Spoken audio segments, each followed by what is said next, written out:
A grande pergunta é o que fazer num tempo desse. E hoje, nessa escola bíblica dominical, eu gostaria de tratar com você do assunto que está no livro do profeta Joel. O profeta Joel, num tempo de grande crise nacional, onde a sua terra foi assolada, da parte de Deus, ele convoca o povo, a nação, para um tempo de oração, de jejum e de volta para Deus. Eu gostaria então de ler esse texto com você. Você que está em casa, pegue a sua Bíblia, ou ligue aí o seu aplicativo no texto bíblico e acompanhe comigo essa leitura do capítulo 2 de Joel, dos versos 12 ao 17. Depois disso, mantenha a sua Bíblia aberta comigo para nós considerarmos esta passagem. Está escrito assim: ainda assim, agora mesmo, diz o Senhor, convertei-vos a mim de todo o vosso coração, isso com jejuns, com choro e com pranto. Rasgai o vosso coração e não as vossas vestes, e convertei-vos ao Senhor vosso Deus, porque Ele é misericordioso e compassivo, tardio em irar-se e grande em benignidade, e se arrepende do mal. Quem sabe, se não se voltará e se arrependerá, e deixará após si uma bênção, uma oferta de manjares e libação para o Senhor vosso Deus. Tocai a trombeta em Sião, promulgai um santo jejum, proclamai uma assembleia solene, congregai o povo, santificai a congregação, ajuntai os anciãos, reuni os filhinhos e os que mamam, sai o noivo da sua recâmara e a noiva do seu aposento. Chorem os sacerdotes ministros do Senhor entre o pórtico e o altar, e orem, poupa o teu povo, ó Senhor, e não entregues a tua herança ao opróbrio, para que as nações façam escárnio dele, porque hão de dizer entre os povos, onde está o seu Deus? A crise que Joel está enfrentando em Judá, talvez seja uma crise muito mais grave, muito mais ampla, muito mais profunda do que a crise que o Brasil está enfrentando. E eu gostaria de dizer a você quais eram os aspectos dessa crise que Joel descreve no seu livro. Primeiramente, é um problema de uma nação na época absolutamente agropastoril, que dependia dos produtos do campo, seja na área da agricultura, seja na área da pecuária, para a sua sobrevivência. E naquele tempo, versículo 4 do capítulo 1, retrata para nós uma praga de gafanhotos, bandos de gafanhotos, que vieram e que devastaram completamente a agricultura. Está escrito no versículo 4 do capítulo 1, o que deixou o gafanhoto cortador, comeu o gafanhoto migrador, o que deixou o migrador, comeu o gafanhoto devorador, e o que deixou o devorador, comeu o gafanhoto destruidor. Você sabe que o gafanhoto, onde passa, deixa devastação. Ele come e defeca ao mesmo tempo. Quando ele chega, é uma nuvem escura. Quando ele vai embora, fica para trás uma terrível devastação. Aquele país, aquela nação, o povo de Judá, estava enfrentando esta grande, terrível crise de uma invasão de insetos, de uma invasão de gafanhotos.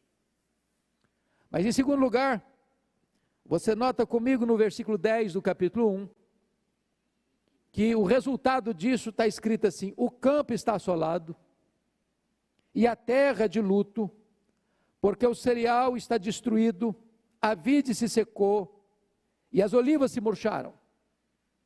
Em outras palavras, as fontes de riqueza, de onde brotava o sustento do povo e o progresso da nação, entra em colapso. A agricultura está fadada à falência e ao fracasso. Ele ainda descreve isso com letras e com cores mais fortes no capítulo 1, versículo 12. A vide se secou, a figueira se murchou, a romeira também, e a palmeira, e a macieira. Todas as árvores do campo se secaram, já não há alegria entre os filhos dos homens. Então Joel está descrevendo uma crise no seu país de provisão, como não havia naquela época, como hoje, este mercado mundial, essa transação comercial entre nações de uma maneira tão plena como temos hoje. Significa que se o campo não produz, as cidades não são abastecidas. E se o campo não produz e as cidades não são abastecidas, o que vem como consequência é a miséria, é a pobreza, é a fome, é a morte. Mas olha agora comigo, por gentileza, o que ele vai descrever ainda nesse cenário, no versículo 17, do capítulo 1. Ele diz assim: a semente mirrou debaixo dos seus torrões, os celeiros foram assolados, os armazéns derribados, porque se perdeu o cereal. Então é uma colheita fracassada, é um investimento que não teve retorno, é a pessoa que apostou na possibilidade de uma colheita e ela não veio, é a crise mostrando a sua carranca. Mas notem comigo ainda, por gentileza, o que ele vai descrever no versículo 18, porque até aqui vimos a devastação na agricultura e na pecuária, como é que estava? O verso 18 diz assim: como geme o gado, as manadas de bois estão sobremodo inquietas, porque não tem pasto, também os rebanhos de ovelhas estão perecendo. Em outras palavras, a provisão acabou, as fontes de riqueza secaram, a nação está rendida ao colapso financeiro, e Joel está contemplando todo esse cenário. Os gafanhotos, a seca, o fogo, botando em colapso completo toda a estrutura econômica do seu país. Mas se você avançar comigo para o capítulo 2, dos versos 1 a 11, ele retrata um outro problema, talvez mais grave, que é uma amarga e terrível invasão militar, irresistível, de soldados invasores que não respeitam ninguém e que ninguém os detém. Então a nação está vivendo um momento de crise interna e crise externa, de pobreza interna e de um ataque militar externo que vai completamente botar a nação de cócoras diante da crise. Pois bem, nós estamos vivendo uma crise medonha, uma crise de saúde pública, uma crise financeira, uma crise em que não só o Brasil, mas outras nações estão perplexas, aturdidas, porque todo o planejamento financeiro virou água. A possibilidade de crescimento acabou, se fala em saldo negativo por todo lado. Alguns dizem, é um ano economicamente perdido. O que fazer numa crise dessa? Em que os governos estão aflitos, em que os empresários estão quebrando, em que os comerciantes estão desesperados, em que os trabalhadores estão perdendo em massa o seu emprego. O que fazer numa crise dessa? A crise que atinge a nação brasileira de cheio, a crise que já atingiu nações mais ricas que o Brasil e estão levando essas nações a um momento de pânico. O que fazer numa situação dessa? Note comigo, No capítulo 1, versículo 14, qual é a ordenança numa situação dessa? E da parte de Deus, Joel diz: promulgai um santo jejum, convocai uma assembleia solene, congregai os anciãos, todos os moradores desta terra para a casa do Senhor vosso Deus, e clamai ao Senhor. O que Joel está propondo para nós é que há momentos em que o homem não tem a solução, por mais rico, por mais poderoso, por mais culto, por mais informado que seja. Parece-nos que este é o cenário.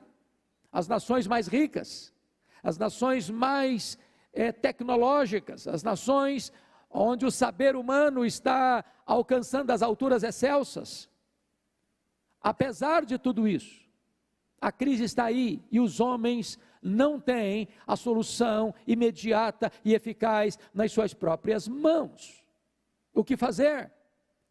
A ordem da Escritura é reunir todo mundo, é promulgar um santo jejum, é convocar uma assembleia solene, é congregar os anciãos, os líderes, todos os moradores da terra, e aqui está conclamando todo o povo de Judá, para a casa de Deus, para voltar-se para Deus. Não é um espaço físico apenas, é voltar-se para Deus, é buscar em Deus a saída. Olha comigo o versículo 19, versículo 18, por gentileza. Aliás, versículo 19, olha aí a postura do profeta diante disso. A ti, ó Senhor, clamo, porque o fogo consumiu os pastos do deserto, e a chama abrasou todas as árvores do campo. Na hora da crise mais aguda, agônica, endêmica e sistêmica, não há outra coisa a fazer a não ser clamar a Deus. Pois bem, eu estou levantando todo esse pano de fundo com você, para entrar agora no texto que nós lemos, para meditarmos nele.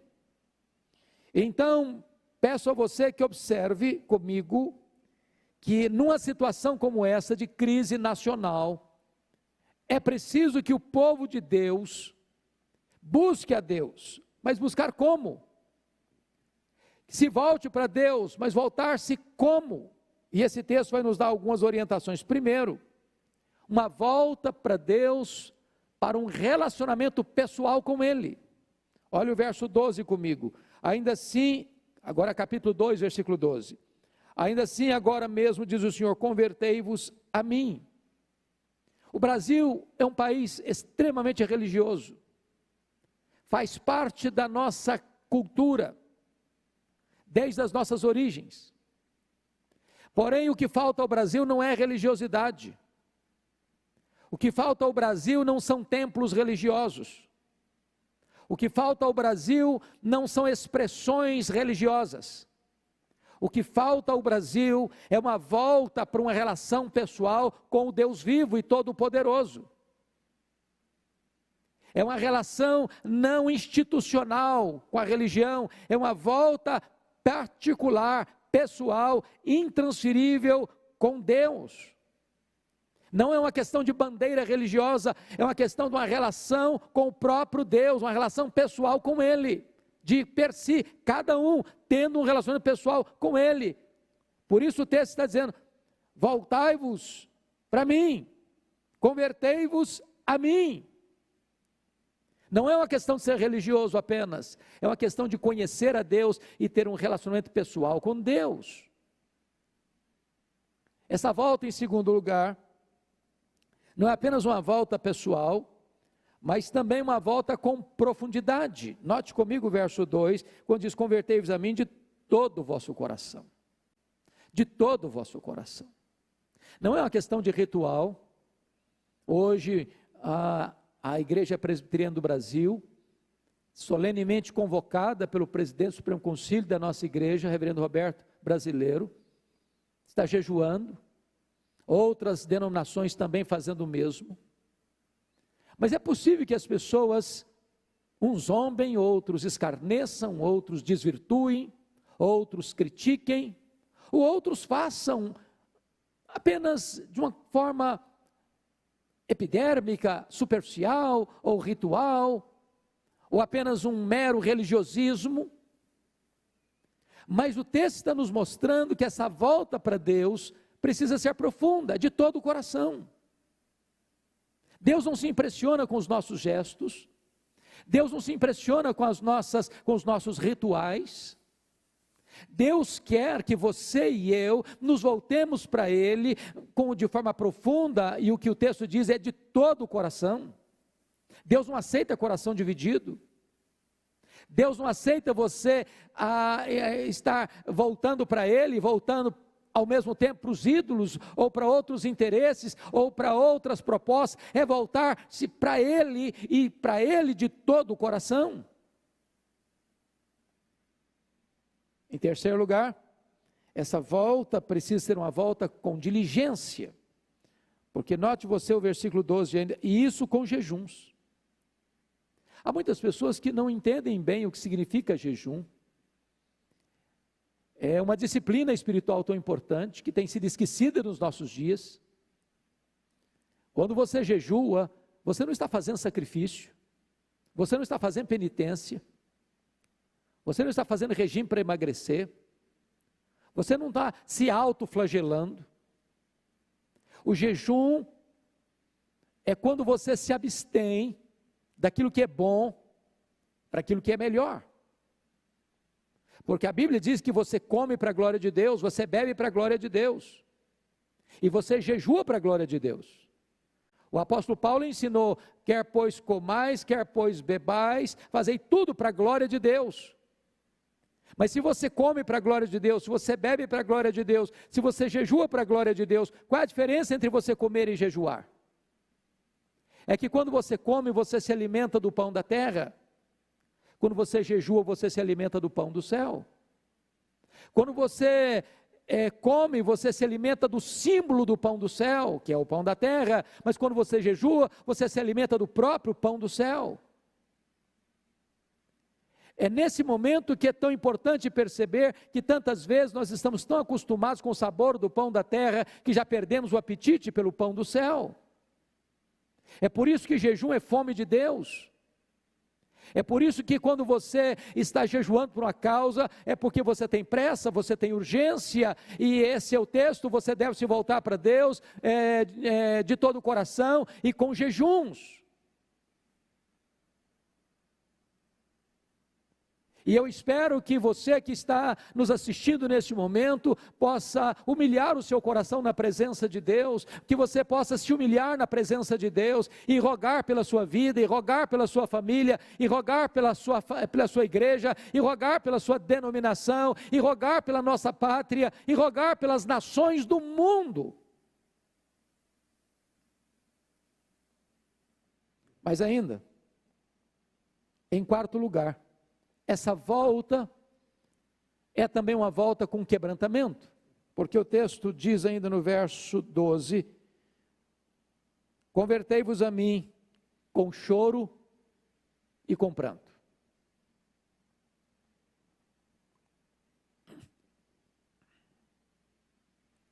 Eu pergunto a você, qual foi a última vez que você chorou pelos seus pecados? Não pelas consequências dele,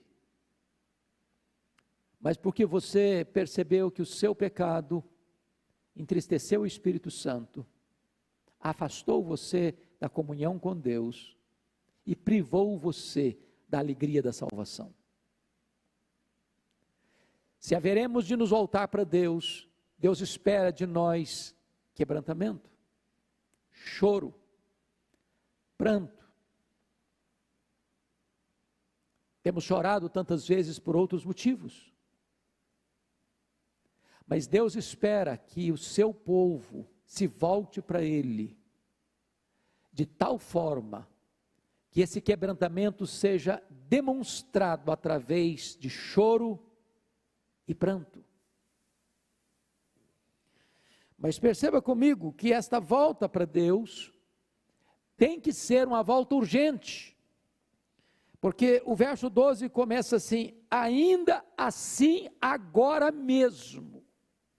Quando você entende o contexto, que a nação está assolada, no seu aspecto primário de economia, que é a agricultura e a pecuária, que o campo não produz, que a semente morre mirrada no ventre da terra, porque o fogo passou, a seca chegou, o gafanhoto devorou, e o povo está completamente à mercê de um exército que ataca e ninguém pode detê-lo.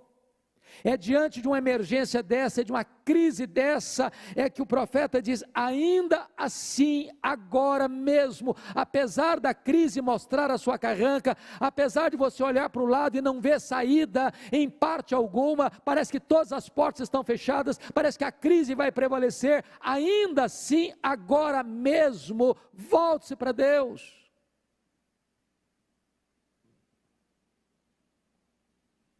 Mas notem ainda, em quinto lugar, que esta volta para Deus é também uma volta sincera.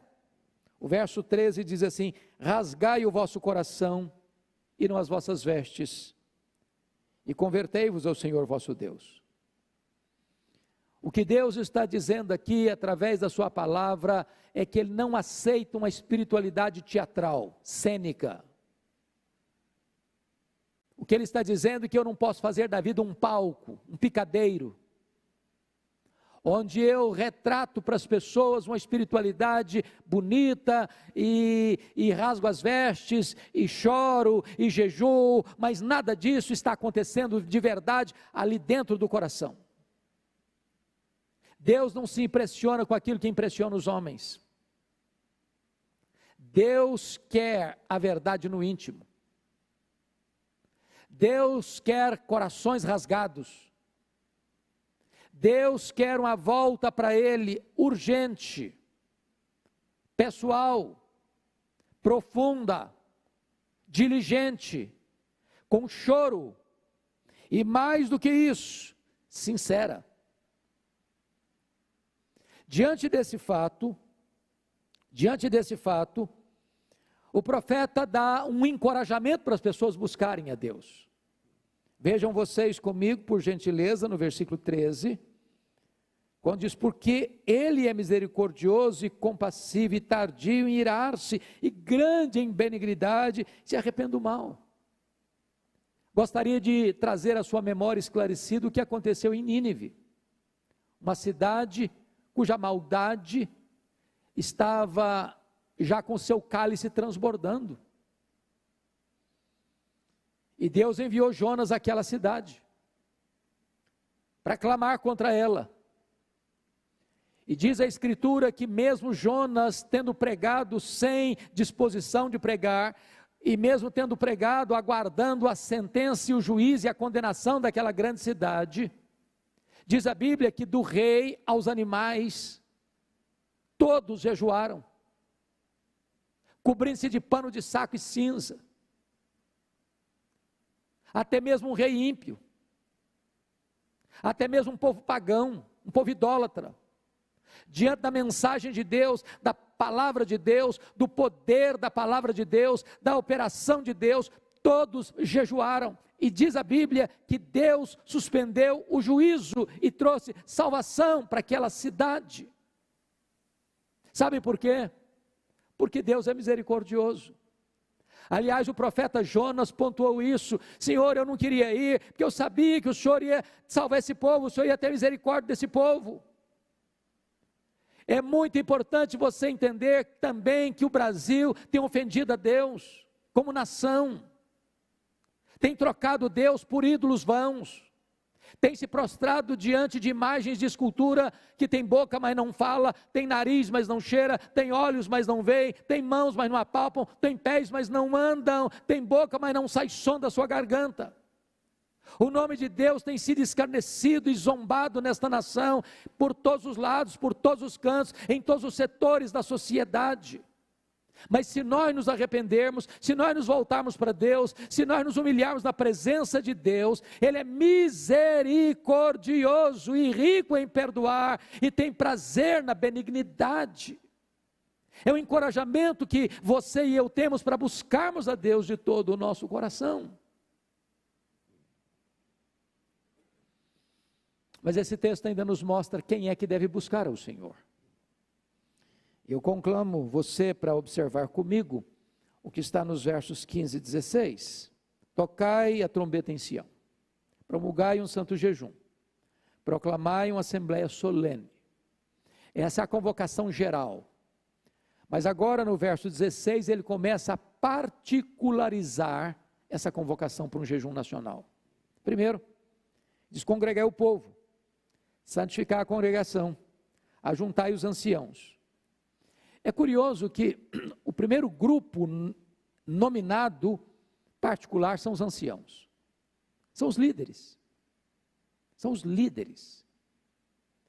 e os líderes precisam puxar essa fila, os líderes precisam estar na vanguarda, na linha de frente, para buscar a Deus. O povo precisa olhar para a sua liderança e ver que a sua liderança está com o coração quebrantado, está clamando a Deus, está jejuando, está orando, está pedindo para Deus poupar o seu povo. Notem mais, no versículo 16, ele está ordenando reunir os filhinhos e os que mamam. É curioso que as crianças e as mais tenras não são deixadas de fora nesse ajuntamento solene para buscar a Deus. Mas mais, sai o noivo da sua recâmara e a noiva do seu aposento. Em outras palavras, mesmo aquela data ou aquele momento tão importante, tão feliz, que um jovem, que uma moça espera do casamento, das núpcias, não deva merecer prioridade no que tange a buscar a Deus no tempo de crise. Então o noivo sai, a noiva sai do seu aposento, da sua recâmara, para juntar-se a essa assembleia solene, para buscar a Deus. É uma questão de urgência, e todos precisam buscar. Agora chama a sua atenção para o verso 17, porque no verso 17 tem uma convocação muito especial, e essa convocação é para os sacerdotes. Os sacerdotes cuidavam do templo, os sacerdotes cuidavam dos sacrifícios, os sacerdotes tinham um compromisso de ensinar a lei ao povo e também de interceder pelo povo. E está escrito no verso 17 assim: chorem os sacerdotes, ministros do Senhor, entre o pórtico e o altar, e orem, poupa o teu povo, ó Senhor, e não entregues a tua herança ao opróbrio, para que as nações façam escárnio dele, porque hão de dizer entre os povos: onde está o seu Deus? Eu quero conclamar você, colega pastor, você missionário, você seminarista, você evangelista, você a quem Deus chamou para o sagrado ministério da palavra, você que tem o compromisso de ensinar as Escrituras para o seu povo. Deus está nos conclamando a chorar na presença dEle, a chorar em oração a Ele, para que o próprio Deus poupe o seu povo e o livre de opróbrio, de vergonha. Que Deus tenha misericórdia da igreja evangélica brasileira, que ela se volte para Deus, que ela se arrependa dos seus desvios, que ela se arrependa do seu afastamento da fidelidade às Escrituras, que ela se arrependa dos seus devaneios atrás de sincretismo religioso e de tantas novidades no mercado da fé, que ela se volte para Deus e para a sua palavra, para que esses líderes chorem diante de Deus, clamando: Senhor, poupa o teu povo.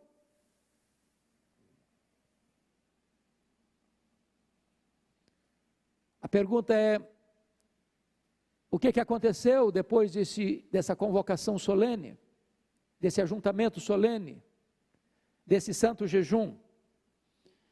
O versículo 18 começa a nos responder: então o Senhor se mostrou zeloso da sua terra e compadeceu-se do seu povo. Bendito seja Deus, porque Ele escuta a oração, porque Ele responde a oração, porque Ele age poderosa e extraordinariamente para livrar o seu povo. E eu chamo a sua atenção para os aspectos deste livramento. Primeiro, diante de um país arrasado economicamente, Está escrito no verso 19: eis que vos envio o cereal e o vinho e o óleo, e deles sereis fartos, e vos não entregarei mais ao opróbrio entre as nações. Deus restaura a vida econômica da nação. Segundo lugar, para uma nação que estava sendo invadida militarmente, olha comigo o versículo 20: mas o exército que vem do norte, eu removerei para longe de vós, lançá-lo-ei em uma terra seca e deserta. Deus livra o povo de uma invasão militar. Para uma nação que estava assolada pela seca, o fogo, a seca, a terra sem umidade, não conseguia fazer com que a semente brotasse. Olha comigo o versículo 23. Alegrai-vos, pois, filhos de Sião, regozijai-vos no Senhor vosso Deus, porque Ele vos dará em justa medida a chuva, fará descer como outrora a chuva temporã e a chuva serôde. Deus vai restaurando exatamente todas as áreas que estavam em crise na nação. Mas ainda, veja comigo o versículo 25, para uma nação pobre, assolada, onde havia fome, onde havia choro, onde as pessoas não tinham mantimento, onde a casa de Deus estava desamparada, onde os animais estavam morrendo no campo. Olha comigo o versículo 25, restituir-vos-ei os anos que foram consumidos pelo gafanhoto migrador, pelo destruidor e pelo cortador, o meu grande exército que enviei contra vós outros. E aí você começa a perceber que, como o pastor Arival pregou agora há pouco, a crise não é fortuita, não é o diabo que mandou a crise, nem os homens que geraram a crise. A crise foi um ato de disciplina de Deus ao seu povo. E quando Deus vê o seu povo se humilhando, se arrependendo e se voltando para Ele, o próprio Deus suspende o juízo e então aplica a sua misericórdia restauradora, e Deus restitui ao povo tudo aquilo que foi tomado e destruído pelos gafanhotos, que devastaram a agricultura e a pecuária daquele tempo. Mas a coisa mais importante de todas, não eram coisas materiais. Coisas materiais, como muito bem as nossas autoridades têm dito, a exaustão nos meios de comunicação de massa deste país. Você perde e você conquista outra vez. A maior necessidade da nossa nação é da presença de Deus. E olha comigo, por favor, o versículo 27. Sabereis que eu estou no meio de Israel, e que eu sou o Senhor vosso Deus, e não há outro, e o meu povo jamais será envergonhado. A maior necessidade sua e minha, a maior necessidade da igreja evangélica desta nação, é reconhecer a necessidade da presença de Deus. Porque quando Deus está presente, a cura, a perdão, a restauração, a renovo, e não tem mais opróbrio e nem vergonha. Mas eu quero concluir esta fala, esta mensagem com você, levando você agora ao capítulo 2, verso 28, porque está escrito assim: e acontecerá depois, que derramarei o meu espírito sobre toda a carne, vossos filhos e vossas filhas profetizarão, vossos velhos sonharão, e vossos jovens terão visões, e até sobre os servos e sobre as servas derramarei o meu espírito naqueles dias. Aqui Joel é chamado de o profeta do Pentecoste, ou o profeta do avivamento. Esta profecia de Joel, que vai se cumprir no dia de Pentecostes, quando aqueles 120 discípulos estavam no cenáculo orando unanimemente, perseverantemente, durante 10 dias, e de repente os céus se fendem, e o Espírito Santo é derramado, em línguas como de fogo, como que um impetuoso vento sopra sobre eles, e todos ficaram cheios do Espírito Santo. E diz a Bíblia que ali então Pedro se levanta no poder do Espírito Santo e prega um sermão cristocêntrico, falando da morte de Cristo, da ressurreição de Cristo, da ascensão de Cristo, do senhorio de Cristo. E de repente o apelo não brota do pregador para o seu auditório, mas do auditório para o pregador, quando o povo disse: o que faremos diante disso? E Pedro disse: arrependei-vos, e cada um de vós seja batizado em nome do Senhor Jesus Cristo, para a remissão dos vossos pecados, e recebereis então a remissão dos vossos pecados. E esta promessa não é apenas para vós, é para os vossos filhos, para aqueles que estão longe, para quantos o Senhor nosso Deus chamar. Agora preste atenção em duas coisas. Primeiro, Joel diz assim: e acontecerá depois. Ele não disse, e acontecerá antes, e acontecerá depois. Depois de quê? Depois de quê? Depois que o povo de Deus, reconhecendo a sua crise, se volta para Deus, se converte, retorna para Deus. De que maneira? De forma pessoal, profunda, com quebrantamento, com diligência, com sinceridade.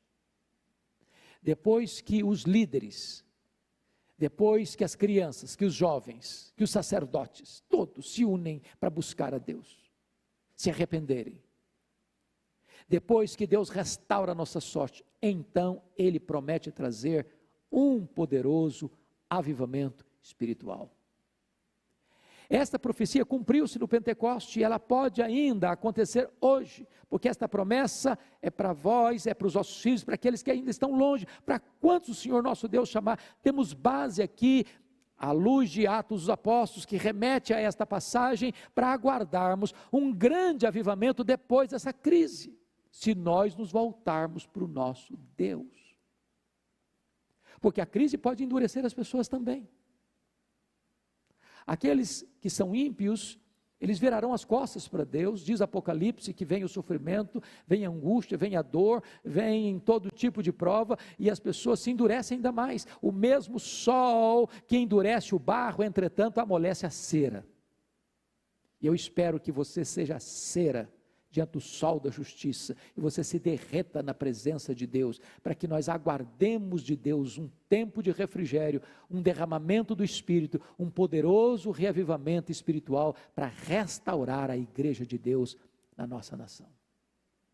Que Deus nos ajude, que Deus tenha misericórdia de nós, que o Senhor mesmo incline o nosso coração para Ele, para que nós nesta crise, voltemos os olhos para Deus, de onde vem o nosso socorro, a nossa cura e a nossa restauração. Nós vamos orar ao Senhor. Onde você está? Ore comigo.